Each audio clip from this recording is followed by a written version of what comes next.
Mira, yo creo que a la gran incertidumbre que nos ha producido la pandemia durante estos meses se suma esta de carácter político y no se puede negar la intuición que tiene la gente, que yo comparto, que a partir de un hecho que tiene que ser investigado se pretende generar una inestabilidad de carácter institucional que puede eventualmente poner en peligro el proceso electoral que nosotros tenemos que cumplir el próximo año.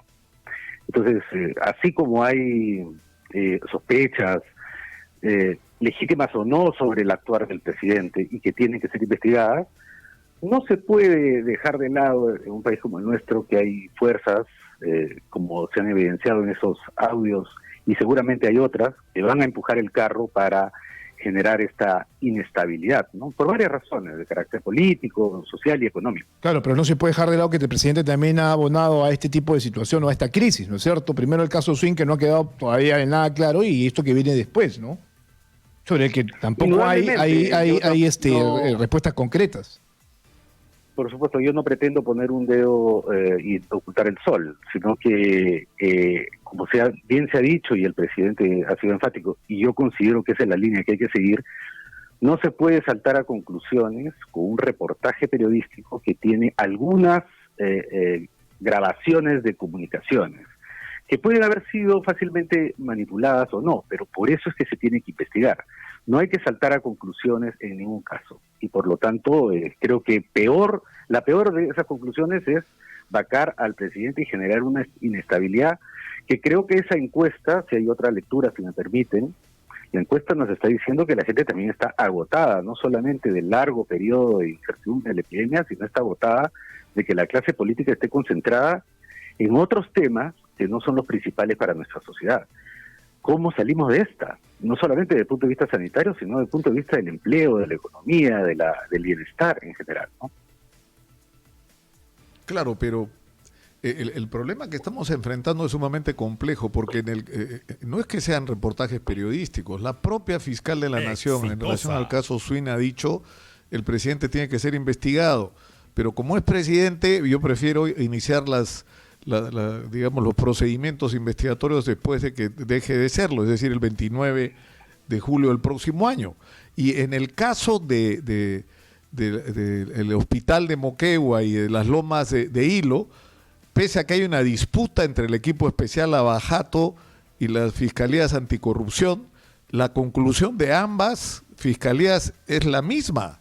El presidente tiene que ser investigado porque hay elementos de juicio o de información en la investigación que, digamos, hacen presumir que esta versión podría ser cierta, de que recibió en un caso 1 millón y en el otro 1.300.000 soles. Entonces, no es un tema menor. Nicolás, no yo es no he un dicho tema que sea un menor, tema Víctor. A ver, o sea, más allá... No es... O sea, de Antauro Humala, que quiere salir de la cárcel, que quiere ser candidato a la presidencia, por supuesto, hace rato que está en eso, hace años, ¿no? No, pero por supuesto, yo no he dicho, en primer lugar, que es un tema menor. En segundo lugar, tampoco he dicho que es solo basado en evidencias periodísticas, sino que de la evidencia periodística y de la declaración de postulantes a colaboradores eficaces, se abre un proceso de investigación. ¿Para qué se investiga? Para saber si esas versiones, totalmente serias, totalmente que dañan la imagen presidencial y del propio presidente Vizcarra, pues, tanto como institución como persona, de esa nace una investigación y de esa investigación saldrá la versión. Pero ahorita lo que tenemos que hacer es esperar que esa investigación genere más recursos para poder tomar una decisión. Lo que se pretende el día de hoy es, sobre la base de un hecho, de un presunto, de algo que se sospecha, desestabilizar la presidencia, y eso no lo comparto. O sea, yo creo que el punto en el que estamos, Víctor, me hace disculpar, es bastante más grave que ese, porque si estuviéramos 2 años atrás, probablemente lo que tendría sería la palabra de algún colaborador eficaz. Ahora no solamente tienes uno, tienes 5, y no solamente tienes la palabra del colaborador, sino la acreditación de que hubo movimientos irregulares de dinero para pagar esa comisión, o sea que la comisión se pagó. La pregunta es quién fue el destinatario. Ellos dicen fue el entonces gobernador o presidente regional de Moquegua. ¿Y qué pruebas tienen? visitas, comunicaciones, correos electrónicos, testimonios de testigos. Es decir, no es poca cosa. Es decir, Germán Juárez Atoche y el doctor Chirre también, son fiscales que se toman en serio su chamba. Y los dos se están abriendo investigación sobre Martín Vizcarra, porque no es solo el dicho, pues, Víctor. Hay Nicolás, otros elementos. Nuevamente. Es más, uno de los colaboradores ya fue al juzgado. Ya su proceso fue admitido como legítimo por el sistema judicial. No está a nivel de la fiscalía como aspirante. Ya ha ido un paso más allá. ¿Por qué? Porque la información que ha proporcionado para sustentar sus dichos ha sido considerada razonablemente creíble. Nicolás, entonces, eso primero, definamos la cancha. De ahí podemos decidir que en otras circunstancias Martín Vizcarra debería ser vacado, ya, pero no podemos, pues, porque estamos en medio de una pandemia, en medio de una crisis económica y que los que lo reemplazarían serían peores. A ver, independientemente de la vacancia presidencial en el marco de una epidemia como la que estamos viviendo, independientemente de eso, lo que tú acabas de decir yo también lo comparto, yo leo las noticias y lo veo.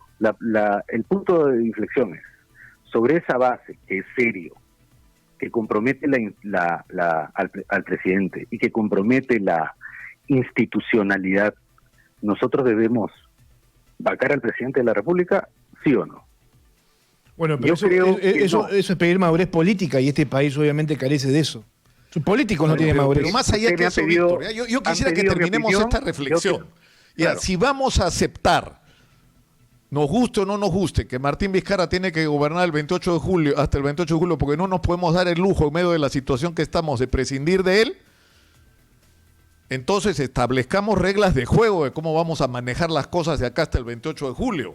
Uno, el presidente no puede usar su condición de presidente para salir todos los días a defenderse de un proceso en el que tendría que hablar ante el Ministerio Público y en el caso de que haya comisiones en el Congreso, en las comisiones del Congreso.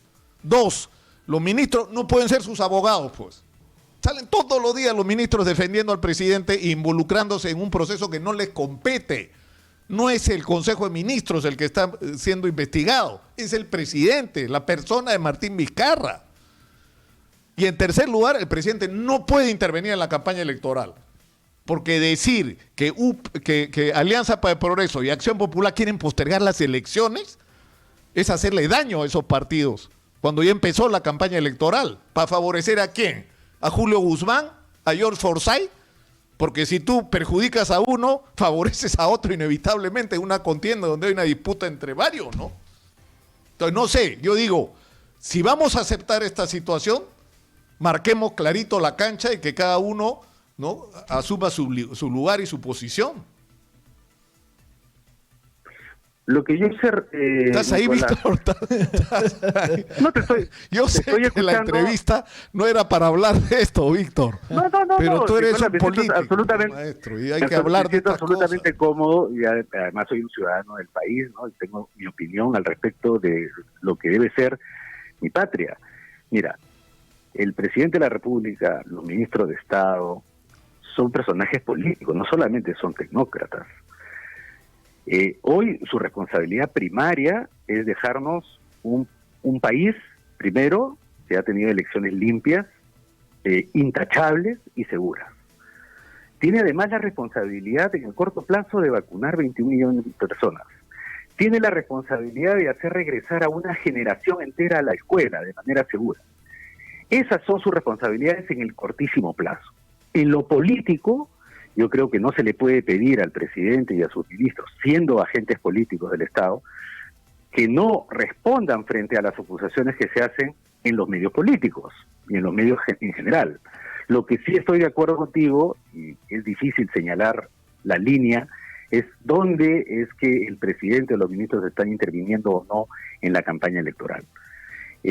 Sobre lo otro, sobre acusaciones, la interpretación sobre esas acusaciones, sobre si hay interpelación o no interpelación, sobre si hay o no vacancia o no, esas son acciones de carácter de política de Estado sobre los cuales los ministros tienen que pronunciarse, especialmente el Premier, junto con su gabinete. Y por supuesto no le puede negar al presidente de la República un actor político por autonomacia, que se defienda en la arena política, que es su lugar natural de acción. Entonces, por un lado, la política, tú la interpretas de una manera en relación a cómo deben actuar, yo la interpreto de otra manera. Pero tú y yo estaremos de acuerdo en que este gobierno debe garantizar que en el primer trimestre del próximo año haya elecciones limpias, transparentes y seguras, que una generación entera de nuestro país regrese a las aulas, y tercero, que podamos iniciar la vacunación. Eso es clarísimo. Bueno, y lo tercero, el tema de la vacunación que ya está en discusión. Escuchábamos esta semana, ya para cambiar de tema, señor Zamora, porque esto es importante. Yo creo que se han cometido también algunos exabruptos respecto al tema de las fechas que se están dando, ¿no? Sobre la llegada de la vacuna cuando hay todavía un proceso de investigación y además hay pruebas que se están haciendo a una serie de voluntarios. O sea, sí, no sé si usted coincide conmigo de que se está actuando con cierta irresponsabilidad de decir que posiblemente se pueda llegar a vacunar a todos el primer trimestre del próximo año, cuando esto todavía no se sabe si será así. Bueno, yo creo que es una forma de expresar la esperanza y el optimismo, ¿no? Sí, hacia el futuro. Pero no podemos jugar con algo que realmente es incierto, pues, ¿no? La esperanza no tendría por qué ser manipulada. Bueno, estos adjetivos yo no los comparto. Creo que lo que se está haciendo en este momento a través de los funcionarios del Ministerio de Salud, me consta porque yo he tenido varias veces contacto con ellos para informarme sobre cuáles son los preparativos para la vacunación. Están trabajando de manera fuerte, digamos, esmerada, para garantizar que todos los elementos para esa vacunación estén listos, que no es solamente que esté desarrollado el biológico. Es una gran cantidad de cosas que tienen que estar alineadas para que nuestra población acceda a la vacuna de manera segura. Así que si hay una u dos declaraciones que fueron, desde mi punto de vista, para generar esperanza, para tu punto de vista, irresponsables, lo cierto es que hay que garantizarlas. Y hoy el Ministerio de Salud está haciendo todos los esfuerzos. Se acaba de aprobar un presupuesto especial para la vacuna, que son 3.000 millones de soles. No es poca plata, es prácticamente una décima parte, casi una décima parte del presupuesto de apertura del próximo año de toda la función salud. Es una cantidad impresionante de recursos que se van a poner para un solo objetivo: vacunar a nuestra población contra el COVID-19. Y esperemos, por supuesto, que esa vacuna esté lista para ese propósito. Pero yo insisto, ¿a usted no le parece irresponsable dar fechas sobre algo que todavía no existe? A ver, nuevamente, en la planificación hay algunos elementos sobre los cuales uno no tiene control. Por ejemplo, la vacuna, que exista o no la vacuna.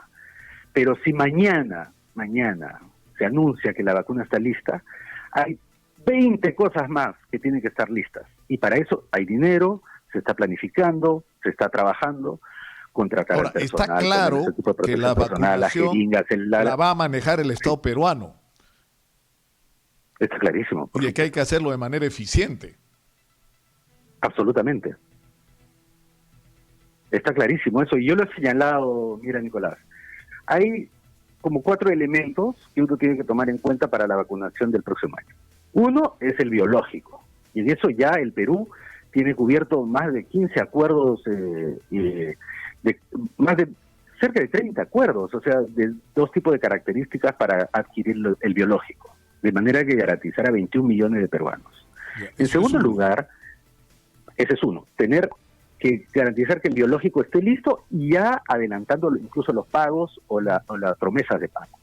2, toda la parte de la producción, la distribución en el país, la cadena de frío, el traslado, etcétera, etcétera. Eso está como parte de los 3.000 millones de soles que se ha puesto. Eso es 2. 3, garantizar al personal. Necesitamos movilizar miles de médicos y médicas, enfermeras, enfermeros técnicos para poder vacunar a la población. Y 4, garantizar la logística de soporte. Por ejemplo, por cada vial de la vacuna se necesita una jeringa. Hay que comprar las jeringas, hay que comprar el alcohol, el algodón, el sistema de información, los padrones. Y hay un elemento, Nicolás, que aunque es el Ministerio de Salud le corresponde dirigirlo, es para toda la sociedad organizarse. Por ejemplo, Nicolás, tú sabes si eres diabético, tú sabes si eres hipertenso, tú sabes si eres obeso. Si tú tuvieses una de esas 3 características, aparte de la edad, eres un candidato para una vacuna. No sabemos cuántos obesos hay en el Perú, con nombre y dirección, para poder que la vacuna alcance a esa población en riesgo. Y esa es una tarea titánica que no la va a poder hacer solo el Ministerio de Salud, sino cada uno de los alcaldes, cada uno de los gobernadores,